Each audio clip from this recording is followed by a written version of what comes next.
প্রচুর শীত, এভাবে মুড়ি টুরি দিয়া চাদর টাদর।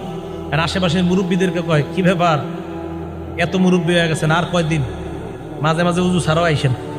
মুরব্বীদেরকে বুঝায়, কয় কেন উজু ছাড়াও মাঝে মাঝে নামাজ হয়ে যায়, আজকে তো আমি উজু করিনি। খুব বুক ফুলায় বলতেছে। মুরব্বীরা তো অবাক, বেচারা তো আসলেই জানে না। আবার ওই ছেলে বলছে, এই যে বুখারী শরীফের হাদিসে আছে, মুরব্বীরা ইমাম সাহেবরা বলছে, হুজুর আপনি বুখারী শরীফ 20 বছর কি পড়াইলেন, এখনো পর্যন্ত এই হাদিস পড়ান নাই যে উজু ছাড়া যে নামাজ হয়।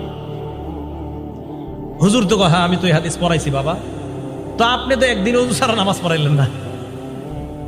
হুজুর হাদিস পড়াইছে, তো আপনি একদিন উজু ছাড়া নামাজ পড়ে আমল করবেন না? এটা এই হাদিস কোন কিতাবের ভাই? কথা বুঝেন, এই হাদিস বুখারী শরীফের। আপনি একদিন উজু ছাড়া নামাজ পড়াইবে, আমল করবেন না?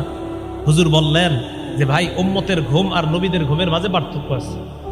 ওই সেগুলো দেশে বুঝাই দিল। কি পার্থক্য? নবী যখন ঘুমায় তার চোখ ঘুমায়, অন্তর ঘুমায় না। উম্মত যখন ঘুমায় তখন উম্মতের চোখ